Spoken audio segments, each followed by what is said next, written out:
Hello student, welcome to I exam B. This is Himani. So student, जैसा कि आप सबको पता है कि एफसीआई का एग्जाम होने वाला है एंड इसके लिए ऑलरेडी जो आपकी वीडियोस है वो आ चुकी है। एंड आज की वीडियो में हम डिस्कस करेंगे Panchayati Raj and KVK. So let's start the video without wasting the time. And आपको ये ध्यान रखना है कि ये जो टॉपिक है वो बहुत इंपॉर्टेंट टॉपिक है आपके एग्जाम पॉइंट ऑफ व्यू से। इस टॉपिक से पर्टिकुलरली हर एग्जाम में कुछ ना कुछ क्वेश्चंस हमेशा पूछे जाते हैं। सो आपको बिल्कुल मिस नहीं करना है ये वीडियो।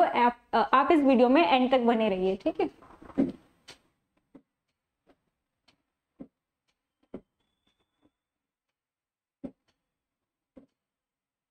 सो जो आपके फादर ऑफ द नेशन थे दैट इज महात्मा गांधी, तो उन्होंने भी कहा रिगार्डिंग पंचायती राज। तो क्या कहा, आइए जान लेते हैं।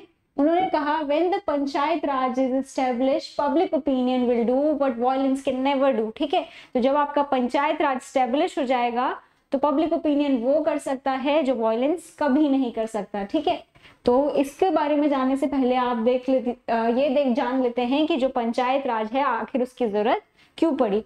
तो जो आपके ऑलरेडी रनिंग जो प्रोग्राम्स थे, जैसे कि आपका हो गया सीडीपी एंड एनईएस। ठीक है, तो ये जैसे जो आए थे आपके 1952 एंड 53 में। ठीक है, तो ये आपके जो करेंटली रनिंग प्रोग्राम्स थे ये आपके सक्सेसफुल नहीं हो पाए। इनमें बहुत सारे रीजंस हैं इनके सक्सेसफुल ना होने के लिए, जैसे कि हो सकता है आपका करप्शन। ठीक है, एंड करप्शन आपका एक बहुत बड़ा रीजन हो सकता है। एंड ऐसे ही बहुत कुछ अलग रीजंस थे जिसकी वजह से आपके जो ये प्रोग्राम्स थे वो सक्सेसफुल नहीं हो पाए। सो आपको इसके लिए फिर आपका पंचायती राज आया। ठीक है, so basically Panchayati Raj institution, PRI stand for Panchayati Raj institution. And इसको ये क्या सिस्टम है, that is rural local self government, है ना। तो इसका मतलब है कि आप खुद से जो रूरल पॉपुलेशन होती है वो अपना उनकी जो लोकल पॉपुलेशन है उसके अंडर अपनी एक खुद की गवर्नमेंट होती है जो जिसको वो खुद इलेक्ट करते हैं। एंड वो फिर उसके लिए उनके लिए सॉल्यूशंस निकालते हैं, उनके लिए डिसीजंस लेते हैं। ठीक है, उनकी बातों को आगे पहुंचाया जाता है और उनके लिए कुछ जो फिर नेसेसरी डिसीजंस लिए जाते हैं, उनकी प्रॉब्लम्स को सॉल्व किया जाता है। तो that was the concept of rural local self government. ठीक है, तो आप लोग को पता है जो PRI है वो क्या होता है, दैट इज 3 टियर सिस्टम। ठीक है, तो 3 टियर का मतलब क्या है, तो 3 टियर का मतलब होता है कि इसमें 3 चीजें आती हैं।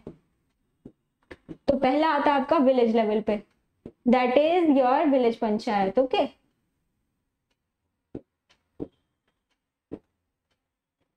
फिर आता है आपका ब्लॉक लेवल पे एंड दैट इज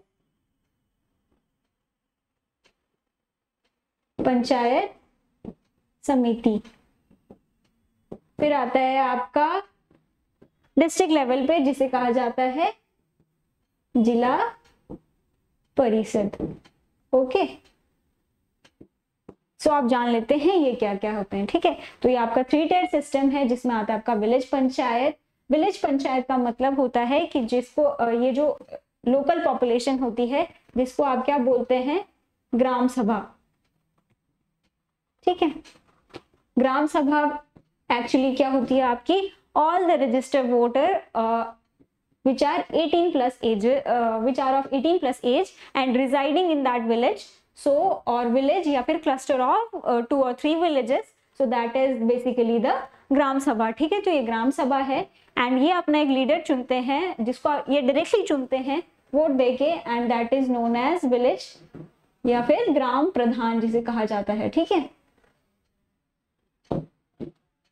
फिर आता है आपका पंचायत समिति। एंड जो पंचायत समिति होती है उसमें जो आपका लीडर चुना जाता है उसको भी डायरेक्टली वोट देकर चुना जाता है।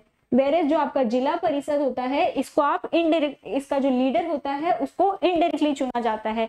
एंड ये कैसे चुना जाता है, जो आपके पंचायत समिति के जितने भी इलेक्टेड मेंबर्स होते हैं ये आपस में मिलकर किसको चुनते हैं, इसके हेड को चुनते, इसके चेयरमैन को चुनते हैं। ठीक है, जिला परिषद का जो चेयरमैन होता है उसको वो इनडायरेक्टली चुना जाता है। ठीक है, एंड जो आपको एक चीज ध्यान रखनी है वो ये ध्यान रखनी है कि जो ये सरकार चलती है ये कितने साल के लिए चलती है, 5 साल के लिए, ठीक है। एंड अगर ये डिसॉल्व हो जाती है तो आपको 6 महीने के अंदर नए इलेक्शंस कराने पड़ते हैं, ठीक है। एंड अगर ये लेट से 2 साल में डिसॉल्व हो जाती है तो जो आपकी नेक्स्ट गवर्नमेंट आएगी, नेक्स्ट विलेज गवर्नमेंट आएगी, वो अगले 3 साल के लिए फिर रूल करेगी, ठीक है।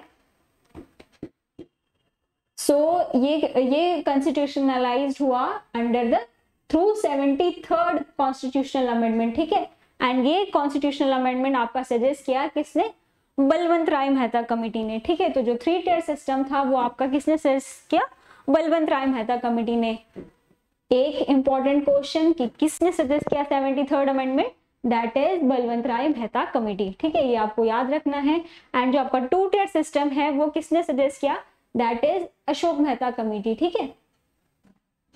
ओके, सो ये आपको किसने जो सजेस्ट किया, that is Ashok Singh Mehta committee, ठीक है। In its present form and structure, PRI has completed 26 years of existence, ठीक है। तो PRI ने अभी कितने साल के एग्जिस्टेंस कंप्लीट कर लिए है, that is 26 years of existence। And जो PRI का आइडिया था वो क्या था, to build democracy at the grass root level, ठीक है। जो ग्रास रूट लेवल पे जो डेमोक्रेसी बिल्ड हो पाए, तो इसलिए PRI का आइडिया आया with interested with the task of rural development in the country, ठीक है। नेक्स्ट है आपका हाउ पंचायती राज स्टैब्लिश। तो पंचायती राज कैसे स्टैब्लिश हुआ, ठीक है। तो ये हमने जान लिया कि जो आपके करंटली रनिंग प्रोग्राम्स थे वो सही से प्रॉपरली फंक्शन नहीं वो इतने सक्सेसफुल नहीं रहे, तो फिर आपकी जरूरत पड़ी पंचायती राज की। तो जो आपका नेशनल डेवलपमेंट काउंसिल था उसने अपॉइंट किया बलवंत राय मेहता कमेटी को, ठीक है। एंड उस टाइम पे जो आपकी मेंबरशिप थी वो किसकी थी, अंडर नरसिम्हा राव, ठीक है। सो हमने पढ़ लिया कि इन्होंने 3 टियर सिस्टम सजेस्ट किया, दैट इज विलेज लेवल पे आपका क्या हो गया, ग्राम पंचायत, पंचायत समिति हो गया ब्लॉक लेवल पे, एंड जिला परिषद हो गया आपका डिस्ट्रिक्ट लेवल पे, ठीक है। एंड जो आपका 73rd एंड 74th अमेंडमेंट है, ठीक है। तो जो 73rd अमेंडमेंट है ये है आपका रूरल पॉपुलेशन के लिए, एंड जो 74th अमेंडमेंट है ये है आपका अर्बन पॉपुलेशन के लिए। तो अभी हम एक दो पॉइंट्स और डिस्कस कर लेते हैं जो काफी इंपॉर्टेंट है, दैट इज कि जो आपका 2 टियर सिस्टम होता है वो कहाँ एग्जिस्ट करता है। तो 2 टियर सिस्टम आपका वहां एग्जिस्ट करता है जहां आपकी पॉपुलेशन क्या होती है, लेस देन 2 मिलियन होती है, ठीक है। अगर पॉपुलेशन लेस देन 2 मिलियन है तो क्या होगा, that is your 2 tier system, जैसे कि है आपका सिक्किम, ओके। जो पंचायती राज है अभी कॉन्स्टिट्यूशन में लिखा जा चुका है एंड इसको पूरे देश में अप्लाई किया गया है, वेयर जो आपके कुछ एक्सेप्शंस हैं वो क्या है, दैट इज आपका जो यूटी है वो है दिल्ली, नागालैंड एंड मिजोरम, ठीक है। तो इनमें ये आपका पंचायती राज लागू नहीं है, ठीक है, इनमें ये एग्जिस्ट नहीं करता। सो ये कॉन्सेप्ट था डेमोक्रेटिक डिसेंट्रलाइजेशन का। डेमोक्रेटिक डिसेंट्रलाइजेशन का मतलब होता है आप पावर को बांट देते हैं, ठीक है। एंड ये जो पंचायती राज है ये सबसे पहले कहां पर आया, that is in Rajasthan on October 2, 1959। And आपको ये याद रखना है कि ये इंडिपेंडेंस के बाद पहला स्टेट था, एंड इसका जो डिस्ट्रिक्ट था वो कौन सा था, नागौर डिस्ट्रिक्ट, ठीक है। तो ये इंडिपेंडेंस के बाद पहला स्टेट था, एंड इसके बाद आपका आंध्र प्रदेश में ये पंचायती राज देखने को मिला, ठीक है। तो ये आपके लिए इंपॉर्टेंट क्वेश्चन है, दैट इज कि सबसे पहले आपका पंचायती राज कहां पर स्टैब्लिश हुआ। नेक्स्ट आता है आपका केवीके। तो केवीके स्टैंड फॉर कृषि विज्ञान केंद्र, ठीक है। तो कृषि विज्ञान केंद्र कैसे, इसका जो आइडिया था वो किसने सजेस्ट किया, that was on the recommendation of education commission, ठीक है। तो एजुकेशन जब आपका ग्रीन रेवोल्यूशन था, तो ग्रीन रेवोल्यूशन के टाइम पे क्या था कि फूड ग्रेन प्रोडक्शन पे बहुत ध्यान दिया जा रहा था। तो जो कुछ फार्मर्स थे उन तक जो टेक्नोलॉजी थी वो पहुंच नहीं पा रही थी। तो उन तक जब टेक्नोलॉजी नहीं पहुंच पा रही थी तो जो सजेशन दिया गया वो क्या दिया गया कि आपको ऐसी एक कमेटी को स्टैब्लिश करना चाहिए, ऐसे एक ऐसी एक एजेंसी को स्टैब्लिश करना चाहिए जो आपकी जो टेक्नोलॉजी है उसको ट्रांसफर कर पाए फार्मर्स तक। सो तब आपका केवीके का इंस्टीट्यूशनलाइज्ड केवीके को लाया गया, ठीक है। एंड जो आईसीआर था वो उसने एस्टेब्लिश किया केवीके को 1974 में, ठीक है। तो आपके लिए इंपॉर्टेंट इंफॉर्मेशन है कि केवीके कब आया, दैट इज इन 1974। एंड जो आपका पहला केवीके एस्टेब्लिश हुआ वो कहाँ हुआ, पौंडुचेरी में, जिसे आप पुदुचेरी भी कहते हैं अभी, अंडर टीएनयू कैंपस, ठीक है, जो तमिलनाडु एग्रीकल्चर यूनिवर्सिटी कैंपस है वहां पर ये स्टैब्लिश हुआ। एंड जो आपके लिए इंपॉर्टेंट क्वेश्चन है वो क्या है कि जो केवीके है उनको 11 अटारी जोन्स में बांटा गया है, ठीक है। तो आपके कुछ agriculture technology application research institutes हैं, तो उनको वो 11 हैं आपके। एंड उसमें जो सबसे पहला है वो क्या है, लुधियाना। एंड वो अटारी जोन जिसमें सबसे ज्यादा केवीके हैं दैट इज कानपुर, ओके। तो आपको ये चीजें याद रखनी है, दैट इज 11 आपके अटारी जोन्स हैं। पहला अटारी जोन है लुधियाना एंड जिसमें सबसे ज्यादा केवीके हैं दैट इज कानपुर। पहला केवीके कहाँ स्टैब्लिश हुआ, ठीक है, एंड किस कमिटी के अंडर हुआ, that is Mohan Singh Mehta committee, doctor Mohan Singh Mehta committee, ठीक है। So that's all for today's video. I hope आपको ये वीडियो अच्छा लगा हो। अगर आपको ये वीडियो अच्छा लगा हो तो हमारे चैनल को लाइक कीजिए, सब्सक्राइब कीजिए एंड ज्यादा से ज्यादा मॉक टेस्ट अटेम्प्ट करते रहिए। Thank you and all the very best.